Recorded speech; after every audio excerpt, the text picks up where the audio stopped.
and you find what you love to do and you build a fucking rockstar team, it becomes really fun.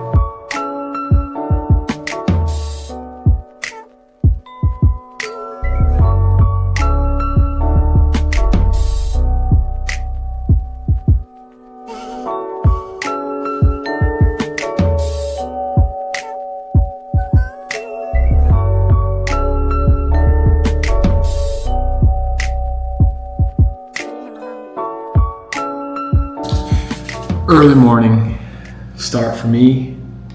Gonna continue to try and show you as much as possible kind of the day-to-day of running Cadence. As we think about all of the opportunities at Cadence, one of the things we have to consistently think about is international. So we started in the UK, we launched in America, we've launched in Australia. And the general rule of thumb for me is that you shouldn't really do much international business until your business has achieved, scale and penetration in your core market. Because arguably, shipping product all over the world causes a lot of complexity. You have to do different packaging, you have to do different labeling, there's different compliances, there's, all the efforts across the supply chain and the marketing and just the overarching complexity it can cause, because yes, it's exciting to ship your product to Australia or wherever it may be, but for what it's worth, is that opportunity worth the investment? And there's just several ways I kind of look at that. So one is, what is the size of the prize? How much opportunity in terms of revenue can it create for the business? And if that is less than 5 to 10% of the business, then arguably should you just focus those efforts and that capital and that time into your core market, the US, and create a similar opportunity in terms of revenue here by just simply launching one new product into a supermarket or other. The other is strategic alignment. So are you partnering with a distributor that can add a lot of value to the business? How much time does it take from your team? The opportunity doesn't just underwrite hiring more people. You have to take your current team members and have them work on that opportunity in international. So that takes the team, the time away from the team, where they're saying, okay, instead of focusing on your core market today, and I'm now going to have to focus on this other opportunity, which again can be a distraction. So all that being said is I generally have avoided a lot of international today. I know a lot of you want us to launch into Europe and to launch into Germany and France and Italy and Spain and Mexico and just all over the world, and we appreciate that excitement for the brand. One day we will. It's been tough because we're a small team, we're growing very quickly, and I have to focus on the US market and of course the UK market. With that being said, we are about to have a call with the Middle East. And I know this is a bit of a contradiction to what I've just said, but we have a phenomenal relationship with a friend of mine, Hamdan, out in the Middle East, who lives in Dubai. And we've done a bit of research. We've looked at the market size, we've looked at the opportunity, we've looked at the investment required, we looked at the time it's going to be required, we looked at the potential revenue opportunity and the potential brand opportunity. And we've decided to explore this market. So what I've done is I've worked with Hamdan over the last 6 months to underwrite all of the above, which I just discussed. And we're about to have a call and discuss a path forward, a route to market, his plans for Cadence in the Middle East, because when we partner with him, he is going to take kind of control of the brand there. And that's something that we obviously are very careful about: who represents the brand, how they show up, where they position the product, how they price the product, because all of that comes back to the main core business, which can jeopardize all the work we're doing here. So it's not just about selling product, it's about the partnership, it's about the opportunity, it's about the brand alignment, it's about how someone's going to look after your baby, and that is super important. So we're about to jump on with Hamdan, and we're about to explore the UAE, Dubai distribution, which hopefully will come in 2025. So super excited to see what he's been working on. This will split between core ambassadors that would effectively be the Cadence team. This is not not just your run clubs, but also there's wellness groups, there are cycling groups, hiking groups, and so on. And then public areas which cover sports shops, the F&B. So one main key thing is we would like to do is education on alternative to the alcohol options. Okay, team, thank you so much. Super exciting. Thank you. Great to meet you. I'm done. Thanks. Thanks, y'all. Thanks, Cameron. Kate, we'll catch up tomorrow, or? Okay, so a long, it was meant to be 30 minutes, it was nearly 2 hours call with the team over in Dubai to plan the launch. Super exciting, just really doubling down on like what success looks like for us, you know, how the brand wants to show up, what kind of stores we want to be in, what kind of influencers we want to work with. Honestly, I was very, very impressed. It was an incredible call. The team over there just understand the brand, they understand who we want to be, how we want to show up, and it feels like a true partnership. So again, Hamdan is just an incredible individual, super talented, super successful guy, and his team have done a lot of work and research on the brand, and it is just really, really, really appreciated. So it is it's 10:45. I have more calls coming up for the rest of the day, so I'm going to just crack on with those, and yeah, get some training in shortly after. Cool. Awesome. Cool. Sounds very good. Awesome. Cheers. Ross, nice meeting you. You too, brother. Thanks. Getting on the schedule. Thanks. Appreciate it. Thank you. Boom. An incredible call with a retailer, one of the largest gas station chains in America. Being able to be in those stations, we think about our customer, you know, traveling, obviously dehydration, energy becomes a big part of the day. Amazing meeting. I mean, these retailer relationships are just company changing. And for us to be able to now say, well, we have, you know, X 100 doors locked in for 2026, it takes us one step closer towards both our company objectives and our mission. So, wow, amazing meeting. I spend about, I would say 6-7 hours a week. So maybe 6 meetings, 10 meetings, speaking to retailers, presenting to retailers. You know, first meeting to last meeting to launch can take 6 months plus, 12 months sometimes. So it helps when the relationship's warm. That relationship and introduction came through Dom and Stefan. And, you know, that's why it was such a positive outcome. Sometimes it's completely cold and presenting for the first time. And, you know, what a retailer wants to hear about is how you can add value to their set. Are they seeing trends within that category within their door? Can you meet their retailer margin expectations? Are you going to be able to invest into marketing? I mean, it's a whole bundle. So I'm happy to do a more of a whiteboarding session on how I present to retailers, but what a great start to Thursday morning.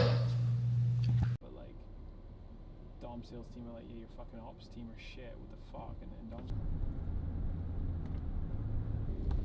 Alright, you want to give us a little rundown on what's going on? I'm on the way to Stephen Bartlett's house in LA. I know that he's kind of moved here, or at least spends time here as a new home here. So it's been a while since we connected, since our last day in New York together. And we're just going to get together and, you know, chat all things business. Obviously, he's an investor in Cadence, following the recent announcement. But it's always good to just connect with him, talk strategy, see where he can be helpful. Nothing, you know, not really any specific agenda per se, but, you know, meeting of the minds, I suppose, and just good to connect with people that see the world the same, have similar ambitions, and are obviously doing amazing things in their own industry. So, yeah, going to go up to him, spend an hour or so with him. You know, not sure exactly how much of it we can film or can't, because he, you know, he talks a lot about some of his businesses and shares a lot of sort of private information in terms of just like, you know, what he's up to. But we'll try and keep you in the loop, and if not, we'll recap after. But excited to go up. I did see his house on YouTube on the last episode, and it looked pretty amazing. So I'm excited to see that. And other than that, it's just, you know, I sent a tweet. Just trying to read it so I don't butcher it. I tweeted yesterday the entrepreneurial journey trains you to stop celebrating too high or spiraling too low. You land in a weird middle state, almost a numbness, a conditioning to the extremes, and that is exactly what today's like. Woke up today, phone is going fucking crazy. I was meant to go train, so I cancelled the training immediately because I can't train with this thing going at 1,000,000 miles an hour. Feel like there was about 100 fires, terrible start to the day, everything was going wrong, everyone was needing my attention on certain projects or certain tasks or certain decisions, and quite frankly nothing was going my way. So days like that happen. I think, just to go back to the tweet, like, I try not let it get me too low, because within 5 minutes something great can happen, which it did happen, but definitely one of those days where the world wants to beat you down. Yeah, let's go see Stephen.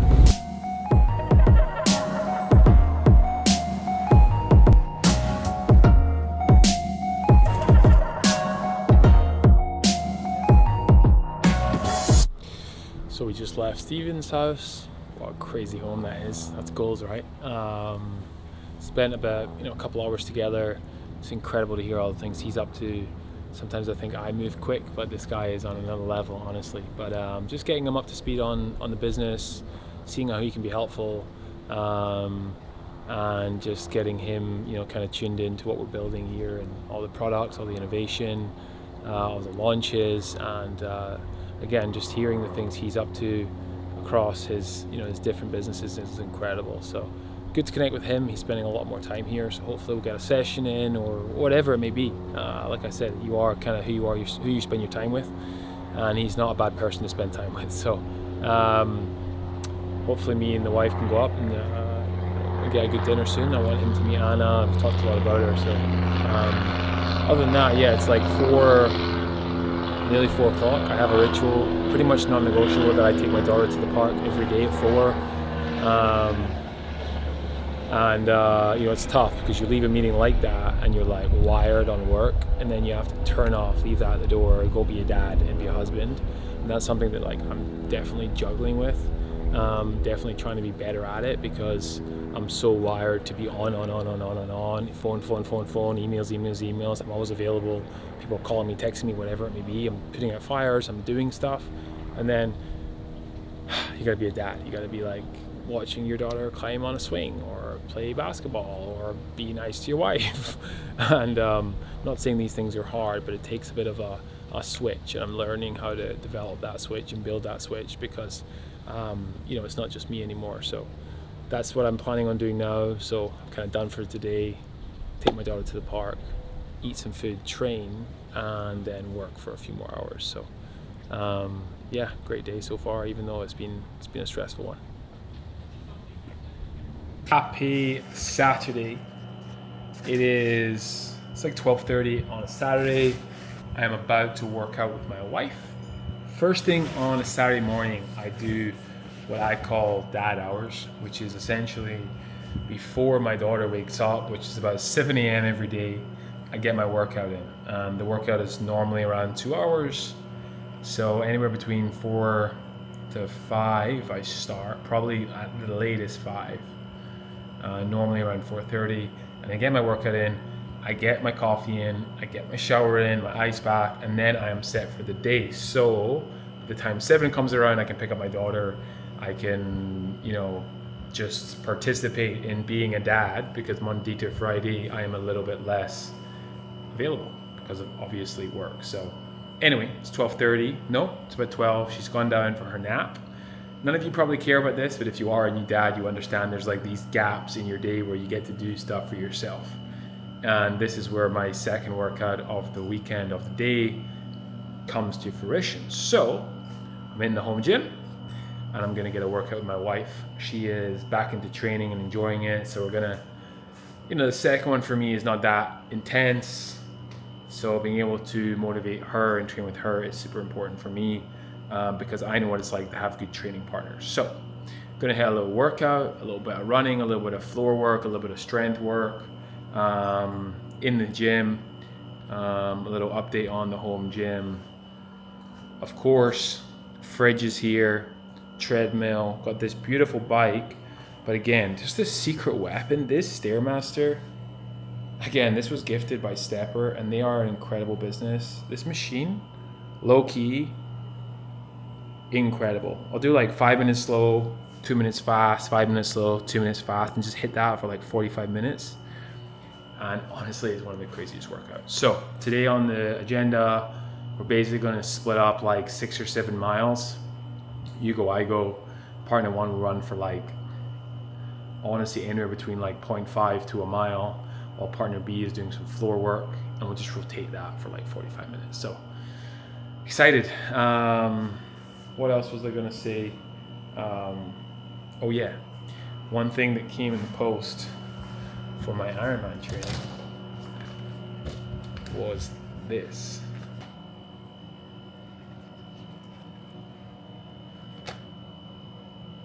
My Cadence swim hat. Pretty cool. Daily Discipline. Got this race logo. If you are a swimmer and you want one of these, hit me up. Probably not many of you swimming, but I'd love to get a couple of you these hats. Kind of fire. So that's it for me. Great workout. Tomorrow I'm going to hit a longer run. Back to the running. Still trying to figure out what's next for me. Oh, by the way, this morning I had a 2-hour ride. Really good ride. Really enjoyed it. And the team launched in Oakbury, Ireland today. So Herc and Mo and the whole team were out there crushing it. Just posted on my social. It looked insane. But yeah, gonna get a little workout now with the wifey.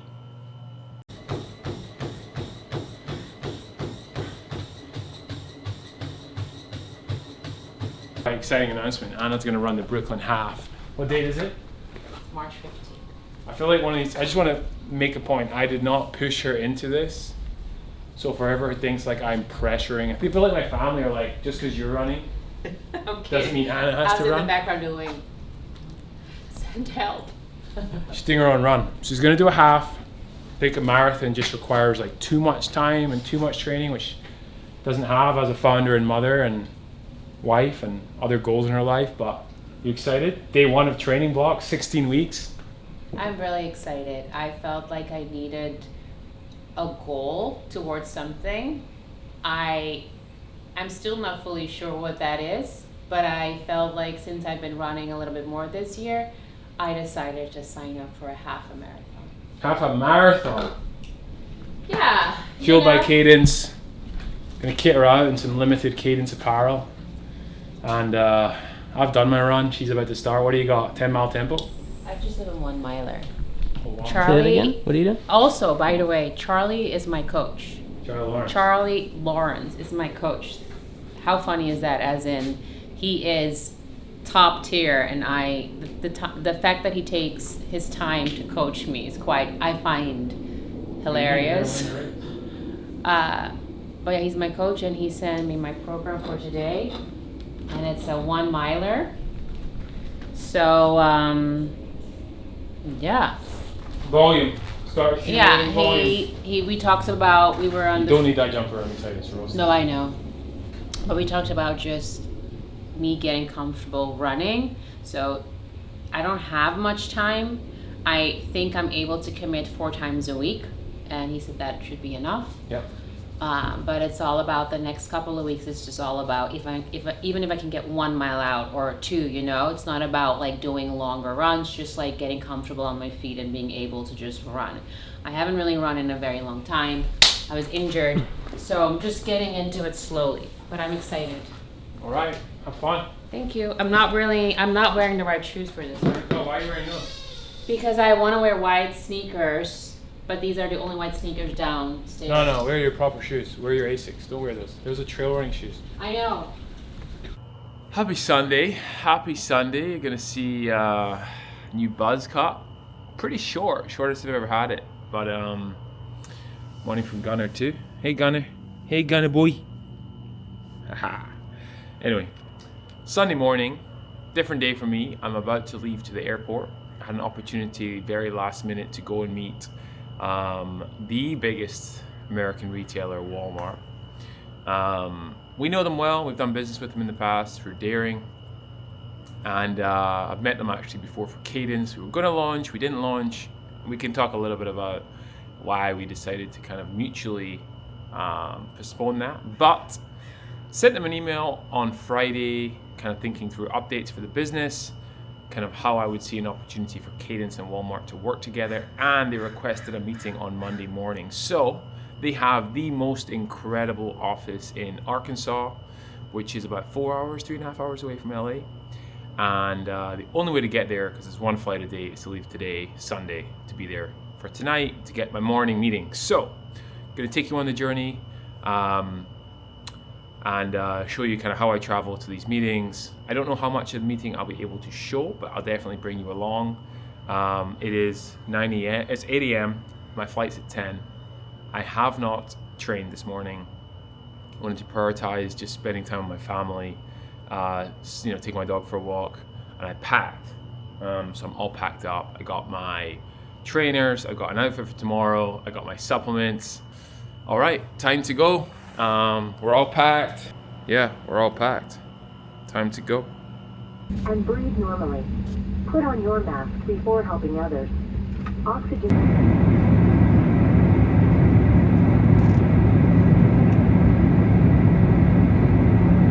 So I just got to my hotel gym in Bentonville. Wow. It'll do.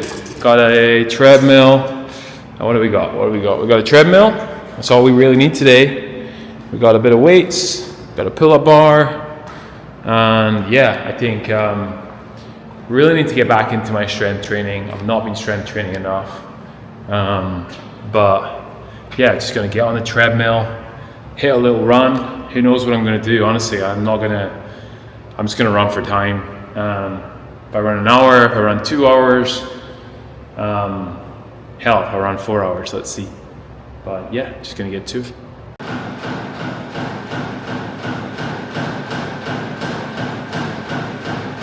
So we just finished the run. We got upstairs to the hotel room. Perfect timing. Didn't eat today. I talked a little bit about that. I don't like to eat when I travel. In fact, I had a protein bar after the flight, Jacob bar. And then hit 10 miles, about an hour and a half, did some stretching, had a shower, and now I have Chipotle. So probably have about 2 Chipotles a year. Nothing against them, but I'd rather make it myself. We got chicken, rice, guac. No Cadence here, so I got the Cola Zero. And then tuck into some of this after. So got the laptop out, gonna crack on with some work. I always like to plan my Monday, Tuesdays, the rest of the week on a Sunday evening. Ideally I would have sauna, but there's no sauna in the hotel, so yeah, gonna eat this, gonna stretch a little bit, do some work, call my wife, call my daughter, and I'm super excited for a big day tomorrow. So we got Walmart, biggest retail in the country. We'll talk about it tomorrow. I'm gonna chow this down. I am tired, so see you tomorrow. So we're doing a bit of iPhone filming. Woke up this morning, slept pretty awful, but here we are on the way to the meeting with Walmart. Had a quick run this morning, 5 miles, did a little bit of stretching, and yeah, we're off to quickly pop into a Walmart store because there isn't very many near me where I live, but it's always important that you go, you check the set, you look at the shelf, you see what is happening, what the competitive landscape looks like, what prices are on shelf and everything else. And of course, you can only really do that in a store. So we are walking to a Walmart in Bentonville. Bentonville is pretty much just a Walmart home. Everything is called Walton. Obviously the founding family being the Waltons. And yeah, incredible little town. Pretty nice. So we're off to the Walmart. Let's go and check it out, and then let's head to the meeting. So just landed back in Los Angeles and didn't have much time to film in between leaving my Walmart meeting, getting on a flight, getting home last night, woke up this morning, hit a swim, and now I'm going to recap my meeting in Walmart. So it went incredibly well. Again, second time we've met them. Seems like there's a really big opportunity to launch in the summer of 2026. So digesting all of that, here's some of the things I think about when we evaluate the opportunity. We have an incredible buyer, Brittany and Colin, and it's unusual to have such a encouraging meeting where the buyers really understand what you're trying to build and want to support you. It doesn't always happen, but in this case we did. So some of the things I think about when you think about the retail opportunity is, first of all, where in the store do you want to sit? For us, there's OTC, there's sports nutrition, there's also grocery, and grocery performs really, really well. That's where my competition are probably going to sit within the beverage category. However, the opportunity here is within sports nutrition because of timing. We can launch there sooner. So we have to evaluate, do we think that's the right decision for us? And what they've offered us is a big display unit and end cap. So we're going to take this opportunity, I think, and now we have to work through everything else. So we're thinking about which products. When we think about which products, primarily we want to be known for our canned beverage. We also have sachets, we have gels, we have bars, of course, core, raise, recover. And we have to go into that market, understand which products today do they have that we feel we can compete with. Where are the gaps? Do we want to launch sleep? Do we want to launch race? Are they going to perform well? Because just because it's another product to launch there and an initial revenue bump doesn't mean it's going to have the ability to perform over time, 1 year, 2 years, 3 years. We're not looking for short-term revenue bumps. We're looking for sustainable growth and real performance. So we have to look at the market, look at the data. What are they selling today? Which flavors are they selling well today? Do we have to innovate anything in the future? Pack sizing. Today we have 12 packs. Do we have to go to 4 packs? Our gels are in a 12 pack. Do we have to minimize that and go to a 6 pack? Primarily about what price do we want to be on shelf?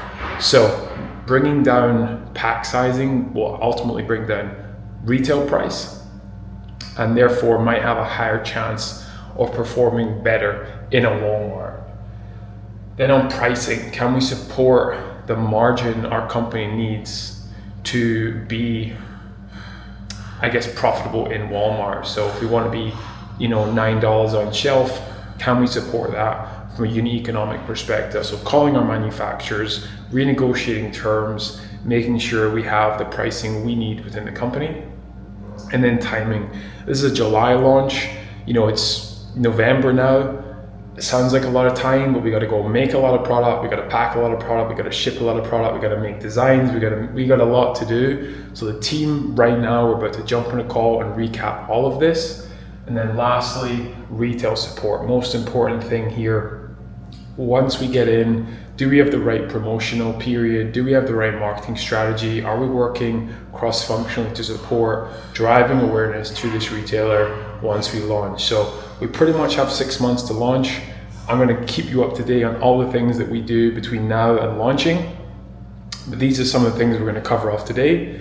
And it was just an incredible meeting, incredible momentum on the business right now. And got this new whiteboard for the office. So hopefully do a lot more whiteboarding sessions. I'm going to jump on with the team now and cover off a lot of this. Some of the feedback on the YouTube has been really, really good for me. So I appreciate that. A lot of you just wanting more on the business side, like whiteboarding sessions, Wednesday whiteboard. Maybe that's a series that we build. I think for me, it's always been like some of the stuff I feel is like so granular, and I'm not sure how. A lot of it is like secret information, but it's hard to like share everything because you're talking about just so much stuff, right? And I'm also talking to the team a lot of the time, and I don't want to just put them on the YouTube, and not because I don't want to, but because, you know, technically they might not want to be on, for example. But yeah, just a lot more information about just like the day-to-day business, because honestly, there's just so much that goes on every day, and I feel like it's just a crazy time right now. Honestly, there's so much happening. Like Cadence is just, it's like fire in the kitchen, but it looks like a polished, beautiful Rolls Royce on the outside. I think that's normal for any startup. I don't think you can ever chase perfection. I think like when you're moving as quick as we are, you're dropping as many products as we are, we're growing as quick as we are, like shit's gonna break. It doesn't worry me, like in terms of like, it doesn't stress me out, but just there's so much happening. You know, obviously we've just come off our retail call today, amazing distribution pickup, but with that comes like so much operational complexity. You have to go and make more cans, which means you need more cash to buy the cans. Do we have enough money to buy all those cans? Do we have the team in place to fill out the forms to get into the retailer? It can take a week or 2 weeks of someone just like plowing away at 50 different documents to put the information in, pallet sizing, case sizing, pricing, you know, just the marketing plan for that retailer. And when you're launching 10, 15, 20 retailers every other, you know, year, it takes a lot of time, a lot of effort. So we really try and identify which ones we want to go after, at the same time identifying which ones are going to change the business from a revenue perspective and also from a brand perspective, because there's nothing worse than putting your product in a retailer that isn't the right place, right? You go in and it's not your customer. But yeah, just to go back to the YouTube, you know, I looked through some of these comments and just honestly, like, it's really cool. I mean, a lot of you are saying I'm inspiring you, and I don't take it for granted because I've been inspired before, and I know what that does to someone. You know, it helps them. So I'm pumped, man. I'm pumped, guys. Just a lot of you feeling like you're on your own journey, starting a business. A lot of you are, you know, early in your ideas. You're trying to figure out what's going to work. You're trying to figure out how to launch something. You're trying to figure out manufacture out. You know, my bread and butter is consumer. You know, it's not tech, it's not SaaS, it's not drop shipping. It's building a physical product, building a physical brand, and putting it into a store. So that's something I'm just going to continue to lean into. Strategy, positioning, frameworks. These are my favorite part of the videos. Appreciate you. A lot of you asking for more whiteboarding sessions. And just how I manage my day-to-day. I think that's one of the biggest things. Like, ultimately, my days are very similar every single day. Recently, I've been trying to avoid too much traveling. I was meant to go to New York for Marathon Week and spend 2-3 weeks there, but me and Anna just decided to stay put and just stay in the routine, and been trying to build that routine being here in LA now. And you know, the hours of 4 I spend at the park with my daughter, which removes me from my laptop, and I find it so hard to not be on this goddamn thing, just buzzing away with my team. And then at 6:30 I bath my daughter, so like 4 to 5, and then 6:30 to 7, like I'm fully dedicated towards my daughter because my wife does so much during the day. And then the hours of really 5 a.m. to 6:37 are for training, and then every other hour around that is really dedicated towards work. And you know how I structure my day, that's pretty much it. It's train in the morning, work all day, spend 2 hours with my family, which doesn't sound a lot, but I really focus. I really want to do that. My daughter leans so much on my wife, that like she cries for her all the time. So I want to be able to support my wife and not have my daughter rely on her all the time. But it's nice for me to pick her up and for her to have a break. So anyway, I'm rambling, but I'm trying to keep this as raw as possible because, you know, I'm done with the scripted stuff. I just want to show you everything, and hopefully I can help you, you know? Hopefully I can inspire, hopefully I can show you behind the scenes. going to just continue to remember that not everything is obvious to you all. Look at my day tomorrow. Friday's the day I try to take less meetings, but I'm going to continue to dive into the ins and outs of the business, the nitty gritty, the fine details, the shit that goes wrong, the shit that goes right, and hope you all enjoy it, because this shit, when you find what you love to do and you build a fucking rockstar team, it becomes really fun.